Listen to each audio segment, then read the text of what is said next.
5 ही अक्टूबर को वोटिंग है और 5 ही अक्टूबर को टक से आएगा मैसेज 2000 रुपए क्रेडिटेड। भाई 5 साल से आप 6000 रुपए साल दे रहे हैं जी।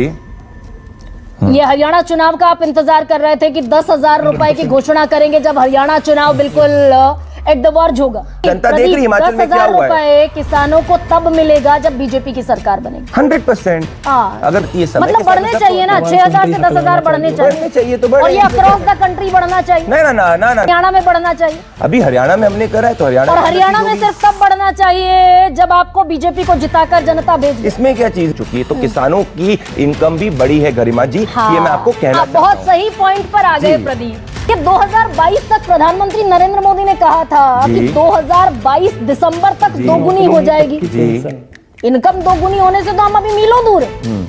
तो ये जन कल्याण, ये सब खोखले चुनावी वादे हुए। 4,000 एक्स्ट्रा मिलेगा, 10,000 मिलेंगे, लेकिन सिर्फ हरियाणा के किसानों को मिलेगा। महाराष्ट्र के, कर्नाटका के, तेलंगाना के, विदर्भा के किसान जहाँ सबसे ज्यादा नहीं मिलेगा। ऑल राइट गाइस, स्वागत है आप सबका इस चैनल के एक और नए डिबेट वीडियो में। किसी भी इलेक्शन से पहले जब भी बीजेपी के नेता प्रचार करते हैं तो यदि उनको आम आदमी पार्टी या कांग्रेस के खिलाफ प्रचार करना होता है तो सबसे ज़्यादा वो इस बात को बोलते हैं कि ये पॉलिटिकल पार्टीज चाहे कांग्रेस हो या आम आदमी पार्टी हो, ये फ्री की रेवड़ी बातें हैं। यानी कि जनता को काम ना करने की आदत दिलाते हैं और उनको भर भर के फ्री की चीज़ें देते हैं। लेकिन जब खुद को इलेक्शन जीतना होता है तो सेम काम ये बीजेपी वाले भी करते हैं। और ऐसा ही कुछ देखने को मिल रहा है हरियाणा के विधानसभा इलेक्शन से पहले। हरियाणा विधानसभा इलेक्शन से पहले एक बहुत बड़ा दांव खेला गया है और किसानों को मिलने वाली जो किसान सम्मान निधि है, जो 6,000 रुपये का सालाना मिलता है तिमाही किस्त के रूप में, उसको बढ़ा करके 10,000 कर दिया गया है।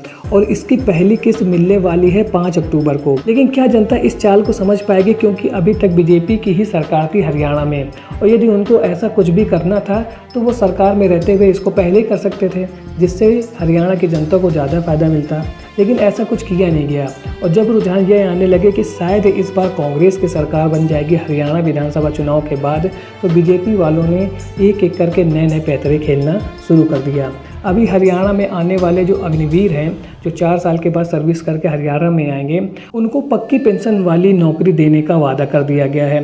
साथ ही किसानों को मिलने वाली जो किसान सम्मान निधि है उसको भी बढ़ा करके कर दिया गया है 10,000 रुपये हरियाणा के लिए। तो आज के डिबेट वीडियो में हम यही देखने वाले हैं कि जब एंकर गरिमा सिंह ने बीजेपी प्रवक्ता प्रदीप भंडारी से यह पूछा कि प्रभु आप ये बताओ, आप दूसरों को तो गाली भर भर के देते हो कि भाई फ्री में देते हैं, फ्री में रेवड़ियाँ बांटते हैं, पैसे की बर्बादी करते हैं, लेकिन जब आपको इलेक्शन जीतना है तो आप फिर से वही काम करने लगे। तो प्रदीप भंडारी को आप जानते हैं कि पहले वो गोदी एंकर थे और आज वो बीजेपी प्रवक्ता बन चुके हैं। और उन्होंने इधर उधर घुमाना शुरू कर दिया, यानी कि वो कहीं ना कहीं अपनी बात को जस्टिफाई करने लगे और काम वो वही कर रहे हैं, फ्री में रेवड़ी बांटने वाला। तो आज का वीडियो होने वाला है बहुत इंटरेस्टिंग। यदि वीडियो पसंद आए तो वीडियो को लाइक और चैनल को सब्सक्राइब करना ना भूलिएगा। चलिए वीडियो को शुरू करते हैं। ये बड़ा इत्तेफाक है क्या प्रदीप? इस सवाल पर जरा सा गौर करते हुए जवाब दीजिए। क्या पहली 5 अक्टूबर को वोटिंग और 5 अक्टूबर को टक से पैसा जाएगा 2,000 रुपए, 80 लाख रुपए, 80 लाख लोग आप सीधे सीधे बेनिफिटेड।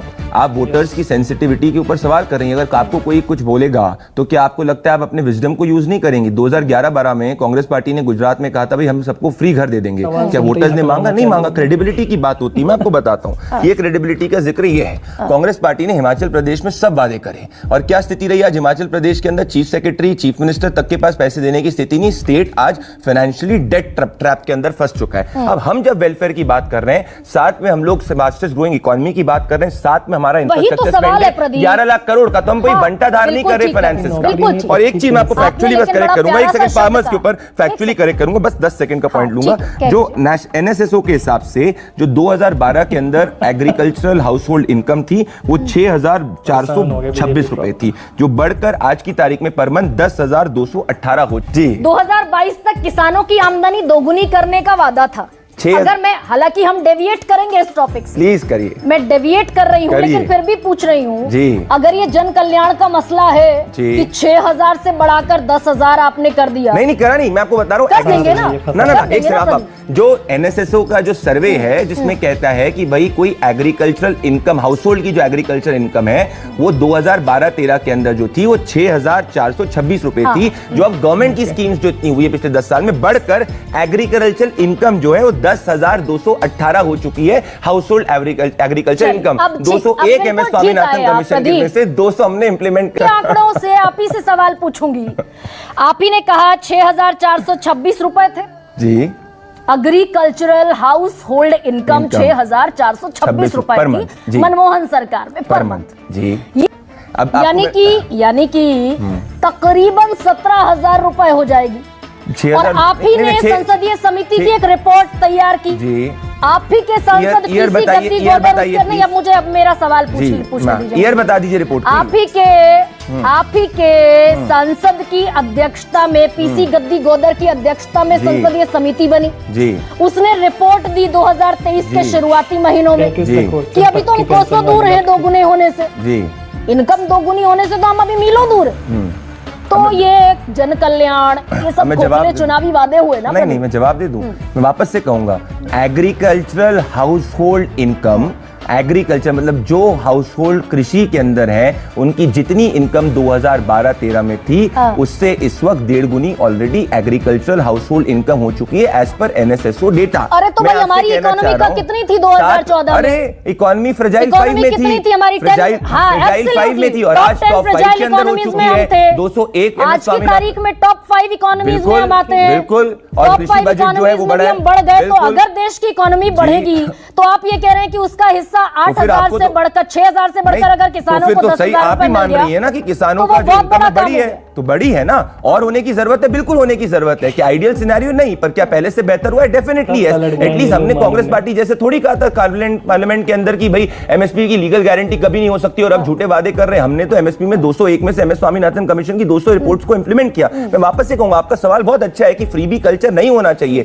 फ्रीबी वो होता है गरिमा जी जब आप स्टेट के फाइनेंसेस का बंटा धार कर देते हैं, जैसे हिमाचल प्रदेश के अंदर हुआ, जैसे कर्नाटक में गृहलक्ष्मी का वादा किया, नहीं हुआ। हम वापस से कहेंगे, हमने अगर प्रोपोर्शनेट में आप देखेंगे सब्सिडी बर्डन कितना था देश में, आपको बताना चाहता हूं। सब्सिडी बिल 2004 से 14 में 9% से बढ़ के 16% हुआ। कैपिटल एक्सपेंडिचर 13% से घट के 12% हुआ।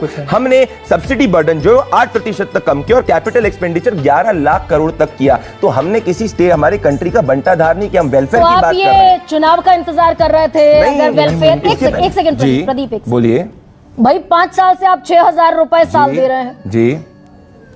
ये हरियाणा चुनाव का आप इंतजार कर रहे थे कि 10,000 रुपए की घोषणा करेंगे जब हरियाणा चुनाव बिल्कुल एट द वर्ज होगा।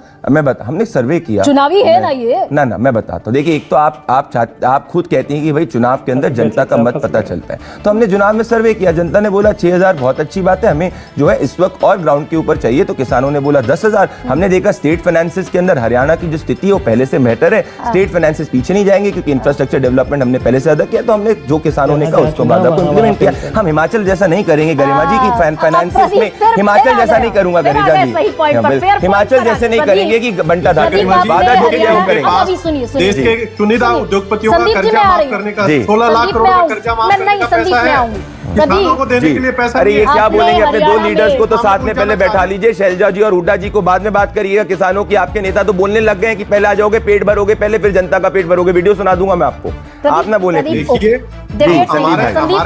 हमारे नेता एकजुट। संदीप चौधरी, मैं लौटूंगी आपके पास, आप अपनी बारी में बोलिए। बड़ी अच्छी डिबेट, बोलिए संदीप चौधरी जी।